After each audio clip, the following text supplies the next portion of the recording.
Hello, everybody. How are you doing? So it's Friday afternoon, and I am going to spend the next half an hour or so talking about exercise. Okay. So the just want to sort of help you understand the benefits of strength training, first of all, and also how to approach it. And yeah, because as a PT, I'm usually approached by women who want to start working out to lose weight. Now, spoiler alert, exercise isn't actually a very effective way to lose weight.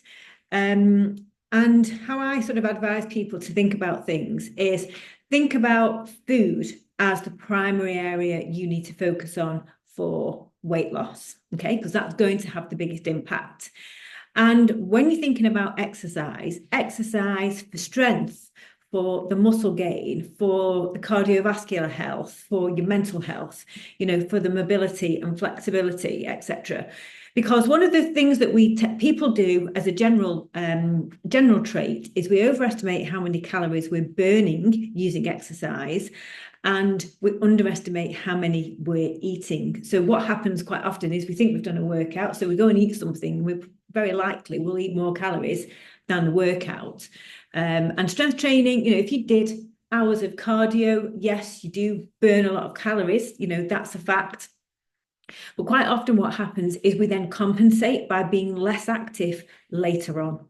So our bodies are quite smart, and they don't want to burn more calories if they can help it. So yes, you might do that run, but you might fidget less, you might potter less, you might just be more tired and do more sitting around, you might go and eat something extra. So when you think about exercise as a way to burn calories, or maybe manage the fact that you eat more than you know you should, that it can fall down quite easily. So it's much better to just separate them completely. Focus on what you're eating for the weight loss, focus on the exercise for the very specific benefits that you'll get from that.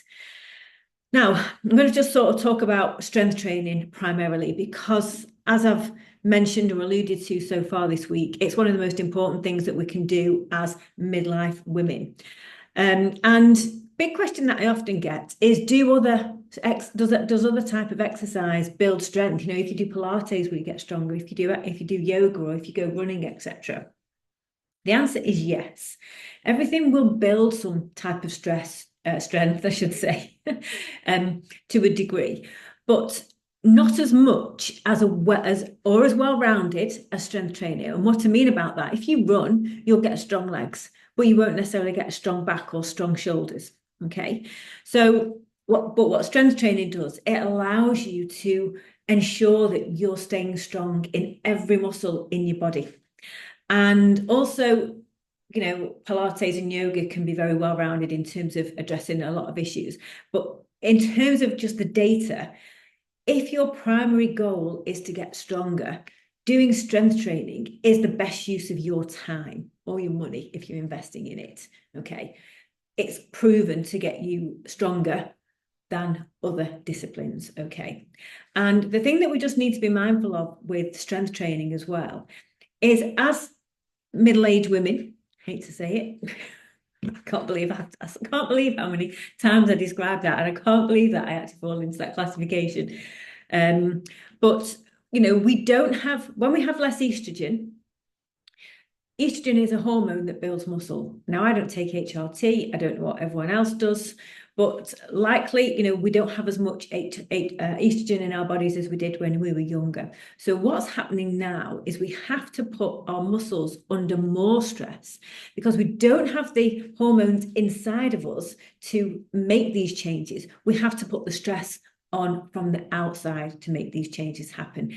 That's why strength training is so effective, because we can start to gradually lift really heavy weights, which puts our muscles under maximum stress. And that's what forces them to get stronger and grow. So that's sort of the argument for strength training. Okay. And I think it is important to start with your goal. If your goal is to be stronger, to, be stronger everywhere, if it was an aesthetic goal to maybe have more toned looking arms or shoulders, then strength training is the thing that's going to get you there. Okay. And that's really important. People have lots of different goals and lots of different motivations to exercise. But if that's your goal, then strength training is the one to go for. And when you are thinking about what the right exercise program is for you in your life, then start with your goal first. Otherwise, what happens is we tend to get a little bit muddled and we do a bit of everything and nothing's working together. It's not a cohesive strategy. All right. And you get the best results when you have a clear goal and you have a clear strategy of how to get there rather than doing a different thing each day, which is great for your social life, which is great for your cardiovascular health and keeping you keeping your heart healthy and just the general benefits of moving. But if you want to get stronger and change your body shape, you need to look at strength. Okay, so I hope that is helpful and gives you a little bit of clarity. So I'm just going to give you a little bit of a background information about me, really, and just to maybe bring that to life in terms of just a little bit of a case study. And I don't know if you follow me on social media or see what I do. You'll know I've been a personal trainer for 4 or 5 years. I've done strength training on and off for 20 years, and I have over the past 12 months been very focused on fat loss. Okay. Now, over the years, I have, as I say, I've done strength training. Not all of it has been effective strength training because it really wasn't until I became a personal trainer that I understood what I was doing properly. But since I have been a personal trainer, I have built up a good level of strength. I understood how to strain. I understood how to I understood how to train. I enjoyed it. Okay.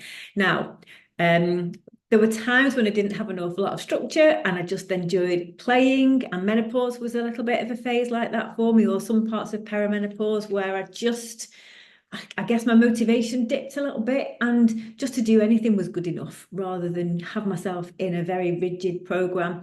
I just went through a phase of just moving to enjoy myself. But as I say, over the past year, I've come back to looking at structure and working with very clear goals. And I had gained weight. I'd gained quite a lot of weight, actually, from what had been a steady weight for me through most of my sort of adult life. But I was actually okay with it. I wasn't really motivated to do anything about it. I was fit, I was strong, I was doing what I wanted to do, and I was actually fine. But we started doing a lot of cycling, and cycling uphill was a very difficult challenge. And if you Google how to get better at cycling up hills, the first thing that Google will tell you is lose weight. So that was it was one of my motivations. My second motivation was, even though I had a healthy diet, I was a real emotional eater, and my weight gain was it really came from there. And I would say I been through a bit of a midlife crisis, midlife transformation over the past 12 months or so.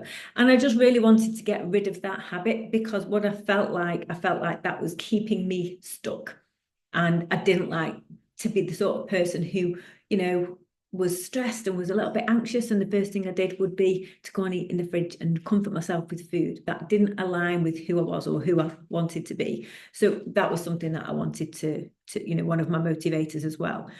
And then the last one was, a lot of my clients were losing weight, and a lot of people I knew were going through menopause. And as I say, taking HRT, not taking HRT, unsure about whether their hormone status would mean they couldn't lose weight or they couldn't gain muscle. So I thought, right, put your money where your mouth is. Let's do it. Let's see you go through that process and you prove that it is possible at this age to lose weight, to build muscle, to get stronger. So I did. So they were the 3 things that sort of went into this journey that I've been on over the past, as I say, 6 to 12 months. Okay. So it was about using myself as a guinea pig to show other women in my position what was possible, and also what you needed to do to achieve that. Okay. Key part of this, the changes that I've made over this period, is my diet. Okay. Now, I don't count calories per se, but I do measure food, and I do prioritize eating protein. That's key. I have a reasonable level of healthy fat. That's important for hormones. I have as many veg as I can get inside me because it's just essential for my digestion to keep me regular, to stop me being bloated. I know that's important and it keeps me feeling full. Okay. So that's what, and carbohydrates, I've missed that off. In terms of bread, pasta, it's a moderate amount. So a typical amount of carbohydrate for me would be 150 grams of potatoes at a meal, an apple with my breakfast, or raspberries, nuts, things like that. Okay. So when you're looking at, as I said before, when you look at weight loss, you also have to think about protecting. Well, one, you prioritize the food, but two, when you lose weight, your body will lose fat. It will also lose muscle. We don't want to lose muscle at this age. So that's something that's really key if you are thinking about or considering losing weight. And this is where the combination of eating a high protein diet and strength training really work well together, because they help, scientifically proven, they help to protect from muscle loss when you are in a calorie deficit. Okay, so that's those two things working together go hand in hand, because healthy weight loss now, when you're over 40, going into perimenopause, is about fat, losing fat, not sacrificing muscle. We need to be doing everything we can to protect that, okay, and increase it over time. Okay. So, had a good question in the group last night or this morning, I can't remember exactly when it was, asking me to clarify, what does heavy strength training mean? Okay. Now, heavy strength training is important, as I alluded to before. We don't have as much HRT or testosterone, which we do have, which help to build muscles. We have to be getting ourselves into a position where we can train at heavy enough weights to put our muscles under a lot of stress. Okay. Now, because that maximum stress on the muscle is forcing them to adapt and grow in the absence of estrogen, testosterone. That means something that's called taking your reps. So let's pretend we're doing shoulder presses, okay? And usually you might think of doing 12. By the time you're getting to 12, you should be really struggling to the point where you'd rather stop. Not struggling to the point where you are hurting or, well, apart from muscle burn, but at risk of, not doing it properly or at risk of injury. But you're trying to get as close to failure as you can, which means a real sort of fatigue of your muscles and struggling. And then you stop before you get to the point where your form breaks down, as in you can't do it properly. You can't get your arm up, or you're having to compensate too much and put all sorts of your body in there to try and get this weight up. That's the level of training that you want to go for. Now, I don't know if you follow me on Instagram, but I do post some pictures of me working out now and again. And I do try things you have to do. I do try and take videos of myself towards the end of my sets, so you can see the contortions on my face. Because I want people to see how hard it is. I am getting to the point where I'm really not enjoying myself and it's really quite uncomfortable and I'd really rather stop. But the truth is, I know I've got a few more reps in me, and that's the level that you have to get yourself into, to be going close to failure and really struggling, because this is when you are putting that stress on your muscle. Okay. So when you're doing this heavy strength training, you're not doing hundreds like a body pump class where you're doing that for ages. Yes, you'll ache, yes, you'll be out of breath. Yes, you'll be sweating like mad, but you're not doing that. You're not working out in a way that's going to help the muscles grow. Okay. And that's what we want. We're trying to get the muscles to grow. So that means heavier weights, slower reps, because we want to do something called putting the muscle under tension for as long a time as we possibly can. And so what did I say now? So heavier weights, slower reps, and lower reps. So you wouldn't be doing 20. You're trying to work in the range of being able to only do between 8 and 12. Okay. Yeah. And I'm just going to pick up a weight.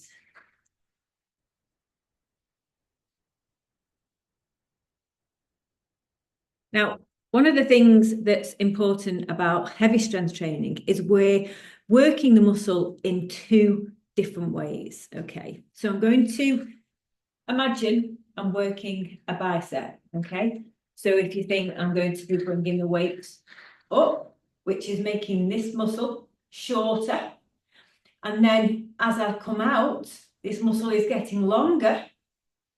Yeah, stretching out as I come down, but it's still under tension. Okay, so we're working the muscles in two different ways. We're working them to get shorter, and then we're controlling the muscle down as it gets longer. So you're not just doing half and then flop down, half, flop down, half, flop down, up, not swinging your body either, because that's helping. And then you're controlling on the way down, up, and controlling on the way down. Now, whatever exercise you're doing, whether it's a lunge, whether it's a shoulder press, whether it's sit-ups, you're doing that all the time. You're working the muscle both ways. So proper heavy strength training is slow. It's very precise. You might get a little bit out of breath, not anywhere as much as you would doing cardio, but it's very important that you focus on the correct technique as well. Okay. Now, this is why when you start, you don't start heavy. You start light. You just learn what good form is and get your confidence up. Maybe have a few PT sessions. For my online clients, we do online coaching for technique if they need it. Some people don't need it because they've worked out for a long time, so they know what good form is. Other times we just do, virtual sessions where I coach them on the technique to make sure they're doing it right, because that's really important. Then when you understand what the correct technique is, that's when you then can very, very gradually start to increase the weight over time. Okay, and that way you'll get used to it, you won't get injured, but you will progressively get stronger, and over time you'll progressively be able to lift heavier weights. And that type of training is called progressive overload, because over time you're getting heavier and heavier and heavier with the weights that you're lifting, which means that your body is getting stronger and stronger and stronger. Because what happens when we talk about our body adapting to the exercise? Well, adapting means it gets used to the weight. So we have to then put the stress up a little bit, because so then it goes up to the next level. And this is why it's really a lifetime pursuit doing strength training. Now, some exercises are also better than others, okay? And there's something called compound movements, and that uses multiple joints in your body, and that would include squats, lunges, press-ups, shoulder press, a row where you might be having a weight here and pulling it towards you. If you think you're using your shoulder, you're using your sorry, bone wrong. You're using both. You're pulling towards you, so you're using two joints, your elbows and your shoulders. Okay, and they're going to use more muscles per exercise than just a bicep curl. Okay, so if you're short on time, or when you're structuring your program, you want to make sure that you are doing more of the compound moves than single joint ones. So talk about myself. I do more things like squats, lunges, glute press, chest press, lat pull downs. I mostly do those exercises, okay? And I'll do smaller amounts of things like bicep curls or triceps. Okay, there's also another component to working out, and that is moving in different directions. And if you think about running, you move in front to back. So some exercises, if I were doing a squat, I'm moving in front to back. If I'm going that way with my arms, I'm moving out to the side. If I'm going to do that, then my body's twisting. So we also want to build up a strength training program where we move in all of those different directions as well. So that is part of the program that you would develop, because that's how we move in real life. And this is why runners, for example, can get injured, because they're mostly working out in a front to back direction. Okay, and therefore they're neglecting the muscles that take you from side to side or that twist. And training side to side and twisting is part of what is part of a program that would make a runner a better runner, okay, and reduce their chance of injury. Okay, so they're components of a strength training program that's not just going to make you have, you know, big muscles, but also going to help you be functionally strong.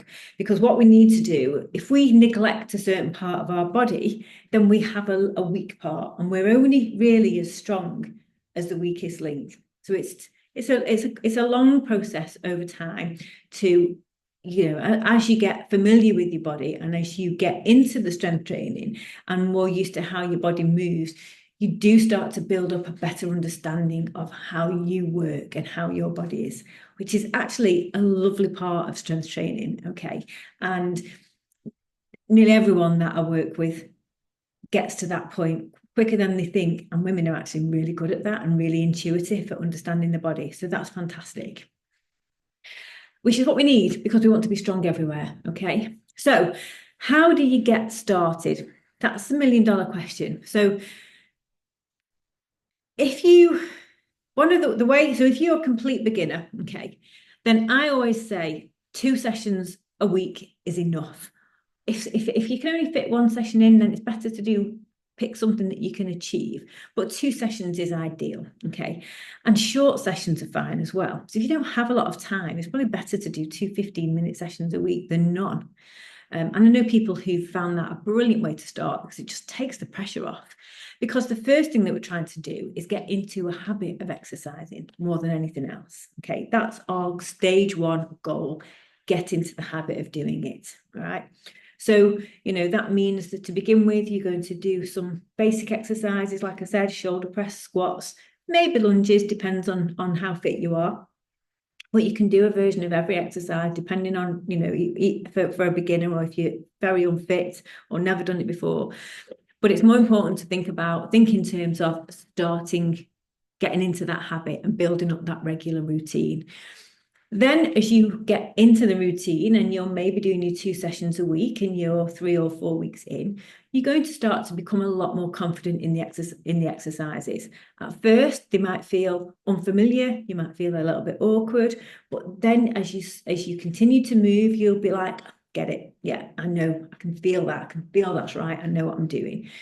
And it won't feel so difficult to do, you know, it will feel more automatic. Then the next thing is to start to gradually put the weights up, and you'll know when it's time to put the weights up, because if you've been doing 12 of these to begin with and suddenly you'll get to a day and you think, actually they're starting to feel really early, if they're starting to feel really easy, I mean, then that's time to go and pick the weights up. Simple as that. So you know.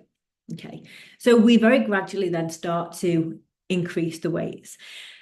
Now, if you look at YouTube or anywhere for inspiration, Instagram or what have you, and I fall into this trap myself, you will see millions of different exercises. You will see millions of different types of workouts. And I used to do this myself. I used to go to the gym. I used to think, what shall I do today? I'd have a look around, I'd pick something, and every workout would be different. Now, that's no good anymore. If you truly want to get strong, if you truly want to see changes in your body, then the best thing that you can do is do the same workout or workouts, because you'll be doing a couple a week in, week out. So maybe 80% of the exercises that you do will be the same week in, week out. Because what that does is that consistency of exercise allows you to really focus on getting stronger on those lifts and measuring that progress. So like I said, if you're doing these and you start off and you can only lift a 3-kilogram weight, and then after a month you're on to 4, and then on to 5, and then maybe in 6 months you're on 8s or 9s, because you've been doing that consistently, your body will get stronger at doing that exercise. And that's one of the key movements that we need to do. You don't do this every day in real life. So we have to keep doing that if we want to have that shoulder and that arm strength and that upper body strength. So doing the same exercises or mostly doing the same exercises throughout all your workouts, and focusing on increasing the weights is really important. And what that also does, if you've got that written down and you can see that progression, then that is evidence that you are definitely getting stronger and your muscles are definitely getting bigger. That's how we know that that's happening, because you can't go from lifting 3 kilogram weights to lifting 9 kilogram weights without having bigger muscles. So that's how we know that the work we're doing is effective, and that's key. We want to get out of this phase of just going to the gym, throwing a few weights around, but actually never changing, never getting stronger, never seeing any change in our bodies, or even maybe seeing our bodies still going, getting worse, and noticing ourselves not feeling stronger. Okay, so that's how we think about progressing and how going from a beginner to lifting heavier weights. So that's the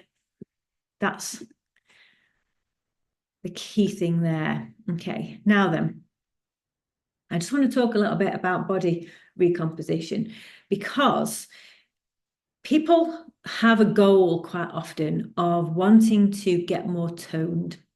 That comes up a lot. And what getting more toned actually means is having bigger muscles, but having less body fat so you can see those muscles. So you could have phenomenal muscles, and lots of them, and be very strong. But if you have got a certain amount of body fat over the top of them, you won't be able to see them. Okay. So if you want to get to body recomposition, is a terminology that we use for increasing muscles at the same time or at a similar time as reducing body fat. So you're changing the shape of your body, really, and you're seeing this muscle definition. Okay. So how do you do that? That's the $1 million question. Okay. So again, you prioritize strength training. People quite often think if they want to lose weight, they just put the trainers on and they go for a run, but it's not going to change your muscles. Yeah. So prioritizing strength training is how you do that, because that's going to start to build those muscles. That's going to create that tone eventually. But what strength training actually does is increases your metabolism as well. So even when you're not doing your strength training, you will burn more calories on a day-to-day basis, because you've got more active muscle tissue. Okay. Now, as I said at the beginning, your diet's really important if you want to do that, because you have to lose. If you want to get more toned, you have to be thinking about losing body fat, and that means prioritizing protein, being in a calorie deficit to so eating less calories than you burn, and that's going to help to reduce that body fat, so then you can see the muscles, the shape starting to emerge. Okay. Now, I'm going to just talk a little bit about recovery. I've talked a bit about strength training and doing exercise.